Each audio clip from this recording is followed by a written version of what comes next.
Hello and welcome back to my channel. In today's video, I'm going to be talking about the steps it takes to have your child diagnosed with high-functioning autism. As a mental health nurse practitioner, as well as a mother of 2 high-functioning autistic boys, I dealt with this problem both on the professional and personal side. So I figured I would break it down and put it in simple steps so it's very easy for you to know what you need to do if you need to have your child diagnosed. If you enjoy videos like these, then please consider continuing to watch this video and also subscribing to my channel for additional tips on how to manage and deal with high-functioning autism. Alright, so we know we want to have our child diagnosed for high-functioning autism, but who do we go to? Who is the person that can make that diagnosis? Well, there's a variety of providers and practitioners that can actually diagnose autism spectrum disorder or high-functioning autism, but the question comes in, are we just getting a diagnosis so we as a parent know we want the diagnosis? Or are we getting a diagnosis because we need to be able to use this for insurance purposes to be able to provide other additional treatment for our child for autism spectrum disorder? So depending on which side of that branch we're going on, we'll decide on who we want to see to have our child diagnosed. Let's start first with just the branch of, I just want to know who can diagnose my child. I don't care about insurance. I don't care about any other things. I just want to be able to know and have it on my child's record that they have autism spectrum disorder. If you fall under that category, then you can see your pediatrician. Your pediatrician should be able to diagnose your child. An additional provider that could be able to diagnose would be a psychiatrist or psychiatric nurse practitioner like myself. They will be able to go through the required questions and testing and see if they meet criteria based off of DSM-5 criteria, which is what psychiatrists and nurse practitioners use to diagnose any type of mental health condition. You can also see a clinical psychologist, and they will be able to make the diagnosis, but typically they do more involved testing as well. Or you can see a developmental pediatrician who goes a little bit more than just a basic pediatrician and look into the developmental stages and different things like that to see how your kid is compared to how they should be developing normally. And so these are just 4 types of providers that can give you that diagnosis of just, hey, does my child meet criteria? Does my child not? I just want to know. Now let's say if you fall into bucket 2, the bucket of, I need to have it on the records, but I need my insurance to be able to recognize this diagnosis. I need to know that insurance is going to accept it so I can use it to try to get other treatment modalities or other things covered by my insurance for my child's autism spectrum disorder. Then it limits which providers you want to see to have your child diagnosed. If you fall into the second bucket, then the people you want to see would be a developmental pediatrician, so the one I mentioned that different from a regular pediatrician where they do additional testing and things, or a clinical psychologist. Both of these people are going to do additional testing beyond just the basic DSM-5 criteria, going through the different symptoms and such.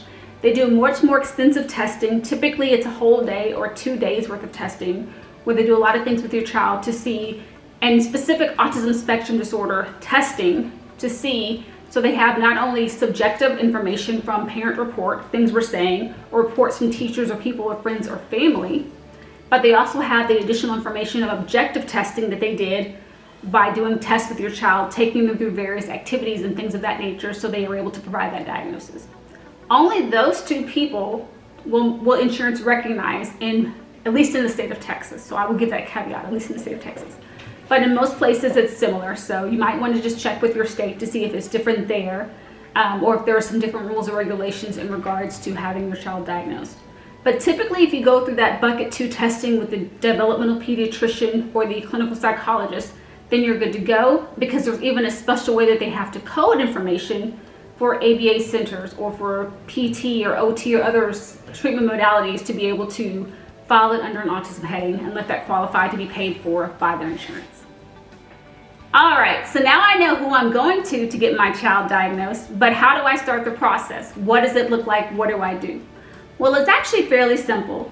With a pediatrician or with a psychiatric nurse practitioner or a psychiatrist, it's as simple as calling your office, letting them know I want to see about getting my child diagnosed for autism spectrum disorder, because you don't have to specify high functioning. They will diagnose and they'll be able to tell you what level of functioning your child has. So just simply letting them know, I want to have my child diagnosed for autism spectrum disorder, or I suspect my child might be autistic. Call their office, let them know, and schedule testing. Now, I will give this caveat. Some pediatricians do not feel comfortable to make that diagnosis. A lot of them do feel comfortable, But sometimes some of them would rather refer, they might say, hey, I feel like your child does meet a lot of criteria, but sometimes they want to send you to an additional psychiatrist, psych NP, to see if they agree with the diagnosis, or they might want to send you to a clinical psychologist or developmental pediatrician to further see if they also agree with the diagnosis. So sometimes in that camp, it's good to maybe know your pediatrician enough to know, so you know maybe you can skip that first step and go directly to one of the other providers in that bucket there. So what you do, if you want to see a clinical psychologist, a lot of times they are given through, if there's any type of children's hospital in your area that has a children's behavioral health center, you typically can call them and let them know, I'd like to have my child tested for autism spectrum disorder. And there's a list that you would get on. And once you get on the list and you're approved for the appointment, they'll walk you through the steps you need to do, tell you what paperwork you need to bring, things you need to do, so when you go in for the testing, you have all the information they need to be able to make that diagnosis.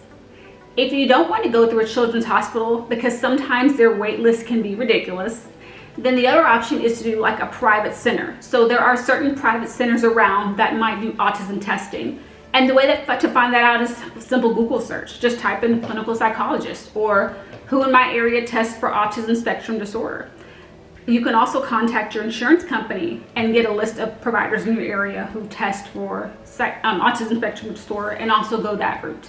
But again, remember, why am I getting this testing done? To make sure that when you are going in to get your child tested, you're going to the right provider and not wasting that time of going in and they say, yes, I have it, but then your insurance not accepting it if you want to go further and do additional things once you have that information. Something additional I would also like to note about when you're going in to get your child tested, ask them beforehand, is there any information that I need to bring to the testing? Maybe a statement from a teacher, maybe there's some type of scale or something they need you to complete beforehand, or any additional paperwork. That way, when you go in for that first visit, you're able to get as much done as possible instead of going in and being told, I need to fill out X, Y, and Z paperwork. So I always recommend going in advance and saying, hey, what are helpful things that I can bring? Or what other information might be useful that I bring, so when I come in, it makes sense why I feel like my child was autistic or needs this testing to be done. In today's time, sometimes it can be difficult to get our child in for autism spectrum disorder testing or seeing if they're high functioning autism. And this is because sometimes certain areas, say a children's hospital, might have a long waiting list. So you've got their name on there and you've got them scheduled, but maybe it takes 6 to 9 months before they're able to see your child. Or maybe you don't have insurance, and testing your child for autism is not cheap. It's very expensive, actually. So you have to save money. It takes time to get the money to be able to pay for the testing. Or maybe you have an insurance that a lot of companies don't take, and you're limited on what providers you can see, so you have to wait until they have availability on their schedule. So sometimes there are barriers to even getting our child in. But what do we do in the meantime? What are we supposed to do? We still want to help our child move forward, and we don't want to not provide something for them. Well, there are treatment modalities and things available that you can use to help your child in that in-between period, where we're still helping manage the behaviors and dealing with the things that we're seeing while waiting to get a confirmed high-functioning autism diagnosis. One of these is physical therapy. Physical therapy deals with gross motor skills. So this is very helpful in children that we suspect that have high-functioning autism, because it helps them work on being able to independently do activities of daily living. Things like dressing ourselves, taking a shower, brushing our teeth. And so it makes it where they gain a lot of independence and learn how to do these skills themselves. Another helpful treatment is occupational therapy, and that deals with fine motor skills. So things like helping your child if they have struggles writing, or helping them learn to do small buttons, helping them learn when to play games that have small pieces so they're better able to interact in that situation.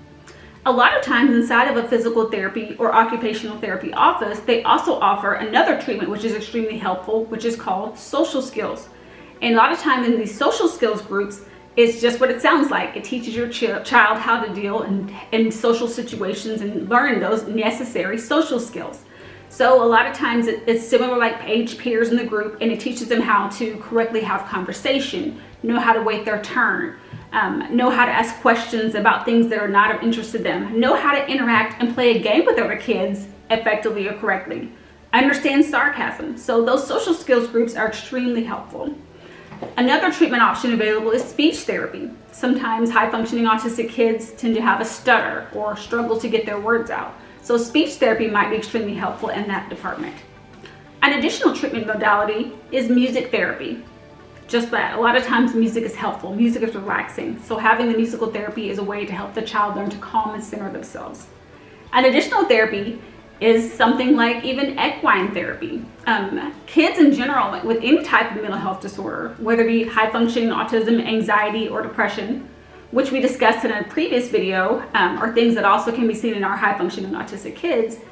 Equine therapy is good for helping to calm the kids down, and it's just really good at helping them relax. And for some reason, kids do very well with animals, and animals can be relaxing for them. So having equine therapy or learning about horses can be extremely helpful to these kids in these situations.